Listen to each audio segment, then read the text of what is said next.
देखिए, आईपा के टीम को हम दिल की गहराइयों से धन्यवाद देंगे कि वो हर जगह जाके कोई भी पार्टी विशेष का हो जाके मिलते हैं, उनका साक्षात्कार करते हैं। हम चाहे कि वो भी और आगे बढ़े इस फील्ड में। आज का युवा जो यहाँ है, पढ़ा लिखा युवा, वो नौकरी विहीन है, जबकि 20 लाख सरकारी पद अभी भी खाली हैं। उनको क्यों नहीं भरा जा रहा, इसका क्या वो बताएंगे, वो जोगी जी भी बता पाएंगे। लेकिन ये 20 लाख जो सरकारी पद है, उनको भरना होगा।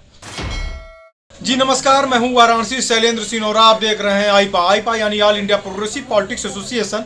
इसके अंतर्गत बातें होती हैं, राजनीति की प्रगतिशील राजनीतिक चर्चाएं करते हैं और जानते हैं क्या हाल है इस समय।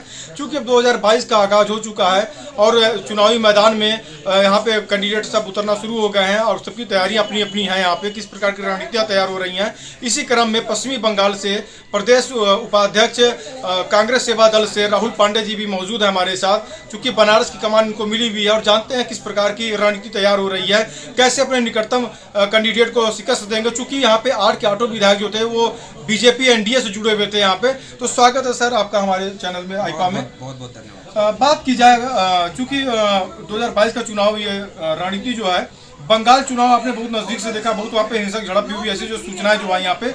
उत्तर प्रदेश के नजरिए की अगर बातें की जाए तो कितना अंतर आप देखते हैं यहाँ पे? देखिए, बंगाल का चुनाव जो हुआ दो तरीका से हुआ। एक बीजेपी ने जैसे लड़ा और एक बाकी लोग जैसे थे। बीजेपी वहाँ धर्म को मुद्दा बनाए और ममता बनर्जी या दूसरे पार्टी थे वहाँ को विकास का मुद्दा बनाए। तो अल्टीमेटली जो धर्म का मुद्दा है वो धराशायी हुआ और विकास बंगाल में जीता है। हम लोग भी यहाँ आशा करते हैं कि यहाँ भी धर्म और जाति का मुद्दा गिरे और विकास का मुद्दा पे चुनाव। विकास की बात अगर की जाए तो यहाँ पे बहुत से विकास के दावे किए जा रहे हैं। इसी कड़ी में टीएफसी है, ट्रेड फैसिलिटी सेंटर है यहाँ का, जिसमें बुनकरों के हित के लिए बातें की जा रही हैं। उसके साथ साथ अगर बातें की जाए तो यहाँ पर रिंग रोड है, फेज 1 फेज 2 है। और जब राजनाथ सिंह जब यहाँ पे भूतल परिवहन मंत्री थे, उनके समय में यहाँ पे प्रस्ताव था। कांग्रेस पार्टी जब यहाँ पे केंद्र में आती है तो उसके बाद फिर काम रुक जाता है। आरोप प्रतिरोप लगते हैं कि जो हमने जो शिलान्यास किए उसके काम नहीं हुए, जिसके बजट हमने जारी किए नहीं किए गए। तो ये तरह तरह के आरोप लगते हैं। क्या किस नजरिए से आप देखते हैं, कैसे आप यहाँ पे जनता के बीच में रणनीति तैयार करवाएंगे? देखिए, हमारे आदरणीय महासचिव प्रियंका गांधी जी एक भर्ती विधान बोल के हम लोग का घोषणा पत्र जारी किए हैं। जब आप उसको पढ़िएगा तो उसमें स्पष्ट है 20 लाख नौकरियां। आज का युवा जो यहाँ है, पढ़ा लिखा युवा, वो नौकरी विहीन है, जबकि 20 लाख सरकारी पद अभी भी खाली हैं। उनको क्यों नहीं भरा जा रहा, इसका क्या वो बताएंगे, वो जोगी जी भी बता पाएंगे। लेकिन ये 20 लाख जो सरकारी पद है उनको भरना होगा। दूसरा हम लोग का है कि यहाँ का जो स्वास्थ्य का व्यवस्था है, प्राइवेट से कुछ नहीं होता है। प्राइवेट में कितने लोग जाते हैं और सरकारी में कितने लोग जाते हैं, जब आप देखिएगा तो 85 से 90% लोग सरकारी में जाते हैं। लेकिन जो लोग शहर में रहते हैं वो जानते हैं कि नहीं, एक फलाना हॉस्पिटल बड़ा हो गया तो ठीक है। नहीं, सरकारी स्वास्थ्य व्यवस्था यहाँ का कैसा है, इस पर भी लोगों को नज़रिया देखना होगा। और युवाओं के लिए युवाओं के रोजगार के लिए जोगी सरकार क्या कर रही है, ये तो आप लोग को आंकड़ा में साफ दिख जाएगा कि कैसा चल रहा है। बातें की जाए, चूंकि पश्चिम बंगाल से आप रहने वाले हैं, आपने बहुत से वहाँ के राजनीति के सावन भादो देखे होंगे, बहुत से उतार चढ़ाव चढ़े हैं, वहाँ पे उतरे हैं। 2 दशक से ऊपर ज्योति बसु वहाँ पे सीएम थे, कम्युनिस्ट पार्टी का कब्जा था। उसके बाद टीएमसी का कब्जा होता है, ममता दीदी वहाँ पे आ जाती हैं। वो भी यहाँ पे बनारस में आएंगे, तैयारी कर, ऐसी सूचना जो मिल रही है। यहाँ पे उनके कैंडिडेट उतरेंगे, उत्तर प्रदेश में कुछ आएंगे, समाजवादी पार्टी साथ सपोर्ट भी करेगी, कुछ वहाँ पे समाजवादी की सपोर्ट करने के लिए वो आ रही हैं यहाँ पे। तो ऐसे में कांग्रेस पार्टी जो है वहाँ राजनीति से कुछ पावदान दूर रहा। और यहाँ पे किस प्रकार से आप समीकरण बैठाएंगे, किस प्रकार से तैयारियाँ करेंगे? देखिए, ऐसा है कि बनारस में जो पॉपुलेशन है उसमें एक बंगाली पॉपुलेशन का भी एक हिस्सा है। वो बंगाली पॉपुलेशन को ममता बनर्जी थोड़ा कंट्रोल करती हैं या थोड़ा उसको हिला डुला सकती हैं, वो इसीलिए यहाँ आ रही है। जैसे हम लोग भी खुद बंगाल के हैं, बंगाल से हम लोग बनारस हम लोग को इसलिए भेजा गया कि यहाँ के जो बंगाली है उन मतदाताओं को हम टटोले और उनको कांग्रेस की तरफ उनका रुझान को लेके आए। बनारस से गंगा जाती है कलकत्ता तक, गंगा सागर में जाके मिलती है। तो ये माना जा सकता है कि जो वहाँ से जो आप लोग जो चल के आए हैं तो कुछ ना कुछ प्रभाव रहेगा ऑटो का। हम लोग जो यहाँ बंगाल से आए हैं, हम लोग एक रणनीति के तहत आए हैं। वो रणनीति को हम लोग कितना आगे ले चलते हैं वो देखेंगे, लेकिन हाँ, निश्चित रूप से प्रभाव रहेगा।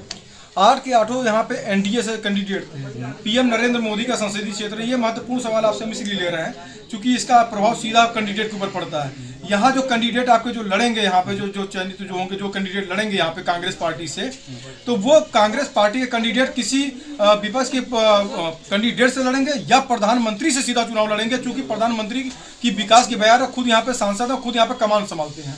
देखिए, हम लोग 4 दिन से यहाँ आए हुए हैं। यहाँ रोड का हालत, गंदगी का हालत साफ साफ दिख रहा है। ये विकास सिर्फ पन्नों में, अखबारों के पन्नों में ही है, हकीकत में हमें तो नहीं दिखता है।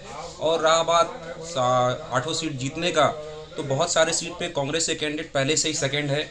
अब हमारी तैयारी जो है वो जोरों शोरों से है और जनता ये जान चुकी है कि नरेंद्र मोदी जी या जोगी जी जो भी है, इनका जो भी चीज़ है सिर्फ झूठ पे टिका हुआ है, असल धरातल में कुछ है नहीं। उनको बस एक छोटा सा पुश चाहिए, जो कि इस बार कांग्रेस गवर्नमेंट माने कांग्रेस की लोग हैं वो देने वाले। बीजेपी का जो वोट बैंक की बातें की जाए, केवल नरेंद्र मोदी के इर्द गिर्द घूमता है। नरेंद्र मोदी के जो भाषण होते हैं, जो उनके जो तरीके हैं, अमित शाह हैं, सेकंड पे पावदान पे अमित शाह माने जाते हैं। अगर इसके साथ साथ बात किया तो मुख्य चेहरा जो नरेंद्र मोदी हैं, मोदी के शहर में, चूंकि पीएम नरेंद्र मोदी का संसदीय क्षेत्र है यहाँ पे, तो पूरे पूर्वी उत्तर प्रदेश का ये केंद्र बिंदु है, यूँ कहा जा सकता है। लखनऊ के बाद अगर जो कहीं पर सबसे ज़्यादा समीकरण जो बनते हैं, बिगड़ते हैं, वो बनारस है। तो इस तरीके से कितना जोर रहेगा कांग्रेस का? जैसे आप बंगाल से भी आए हैं, दार्जिलिंग से भी लोग आए हुए हैं यहाँ पे, तो कई कार्यकर्ता भी जुटेंगे यहाँ पे, क्योंकि घेरने की तैयारी पूरी यहाँ पे बीजेपी को है। इसका संदेश सीधा जाएगा, तो क्या रणनीति होंगी इसमें? देखिए, 4-5 दिन पहले एक पत्रकार जी हमारी राष्ट्रीय महासचिवा प्रियंका गांधी से साक्षात्कार में बात किया कि आप लोग का छवि, मैंने मुख्यमंत्री का छवि कौन है। प्रियंका गांधी ने स्पष्ट किया कि मैं ही हूँ, हर जगह मेरे को ही वोट मिलना है और मैं ही छवि हूँ। तो ये तय है कि आगे चल के प्रियंका गांधी जी ही उत्तर प्रदेश का कमान संभालेंगी और भावी मुख्यमंत्री बनेंगी। प्रियंका जी जिस तरीके से मेहनत कर रही हैं, हाथरस की घटना हो, लखीमपुर की घटना हो, उम्भा कांड है सोनभद्र का, हर जगह पहुंच रही हैं, न्याय दिलाने की बातें कर रही हैं, संघर्ष कर रही हैं। और कुछ पीड़ित जो परिवार जो थे उनको टिकट भी दिया गया है, जैसे उन्नाव रेप कांड का जो मामला था प्रकाशन में था, उम्भा में जैसे जो है, तो उन लोगों को टिकट दिया गया है इस समय। तो कितना असर नजर आएगा इसमें? देखिए साहब, हर वक्त से ही कांग्रेस शोषितों, गरीब वंचितों के हित के लिए काम करता है। इस बार प्रियंका गांधी ने इन वर्गों को खास देख के इन लोगों को टिकट दिया है। अब जनता के ऊपर है कि वो किसको चुनती है, पैसे वाले लोगों को चुनती है या शोषित और उपेक्षित लोगों को चुनती है। कांग्रेस के द्वारा जो है राहुल गांधी जी को बैकफुट पे किया गया है। देखिए, मैं सवाल इसलिए आपसे ले रहा हूँ कि प्रियंका गांधी जी जो है बहुत मेहनत कर रहे हैं, राहुल जी भी बहुत मेहनत किए। यहाँ पे 2 युवा जो है, अखिलेश यादव और राहुल गांधी जी, बहुत प्रयास किए विधानसभा 2017 में, मगर वो ढाके 3 पात मतलब कि फ्लॉप साबित हुए। 2019 में समाजवादी पार्टी के युवा चेहरे अखिलेश जी, उसके साथ साथ मायावती जी जो यहाँ पे लगातार कई बार मुख्यमंत्री रहे, उत्तर प्रदेश की कमान संभाली, दलित वोटों पर उनका एक कब्जा था, एक तरफा पूर्ण बहुमत में सरकार थी, 2007 में पूर्ण बहुमत में आती हैं। तो ऐसे में प्रियंका जी कितना पर असर डाल पाएंगे राहुल जी की अपेक्षा? देखिए, ऐसा है कि राहुल गांधी हमारे राष्ट्रीय उपाध्यक्ष है और प्रियंका गांधी महासचिव है और यहाँ की इंचार्ज है। तो ये यूपी का सारा इलेक्शन उनके दायित्व पे, उनके कंधों पे हो रहा है। तो ऐसा नहीं है कि राहुल गांधी को वो ओवरटेक कर रही है, वो उनका बस एक हिस्सा है और हम लोग जो सारे लोग हैं वो भी उनका एक हिस्सा है। अब रहा मायावती जी का, तो मायावती जी कहीं भी हम लोग को मैदान में दिखती तो है नहीं, लेकिन वो क्या एक्चुअल करने वाली, क्या वो बीजेपी से डर गई हैं या क्या, ये हम लोग को भी ठीक से पता नहीं। लेकिन वो मैदान में तो नहीं है, मैदान में सिर्फ कांग्रेस पार्टी है, प्रियंका गांधी और प्रियंका गांधी के लोग हैं। लड़की हूँ लड़ सकती हूँ का नारा कितना कामयाब होगा? क्योंकि सबसे बड़ी बात हम इसलिए पूछ रहे हैं आपसे कि इससे पहले का एक नारा था feel good, Atal Bihari government में फ्लॉप साबित हुआ, काम बोलता है, फ्लॉप साबित हुआ। तो अब मैं लड़की हूँ लड़ सकती हूँ और सबका साथ सबका विकास, ये नारे में कितने दम नजर आते हैं? देखिए, लड़की हूँ लड़ सकती हूँ प्रियंका गांधी का दिया हुआ नारा है। आप ठीक से हम लोग का कैंडिडेट का लिस्ट देखिएगा, 30 to 40% कैंडिडेट हम लोग की महिला है। तो हम लोग एक महिलाओं का उत्थान चाहते हैं और ये हम लोग का सारा जो काम है उसमें दिखता है। जो हम लोग लिस्ट डिक्लेयर किए उसमें 40% महिला है, लेकिन बीजेपी एक महिला विरोधी पार्टी है। उनका कैंडिडेट में देखिए कितना महिलाएं हैं। तो कुल मिला के हम लोग एक अच्छा तैयारी की है, देखते हैं आगे क्या होता है। आईपा की मुहिम है जन जन तक पहुंचने की, क्या कहेंगे इस मुहिम को? हम राजनेताओं के पास पहुंचते हैं, उनकी प्रतिक्रिया लेते हैं, निष्पक्ष पत्रकारिता करते हैं, क्या कहेंगे आईपा की इस मुहिम? देखिए, आईपा के टीम को हम दिल की गहराइयों से धन्यवाद देंगे कि वो हर जगह जाके, कोई भी पार्टी विशेष का हो, जाके मिलते हैं, उनका साक्षात्कार करते हैं। हम चाहे कि वो भी और आगे बढ़े इस फील्ड में।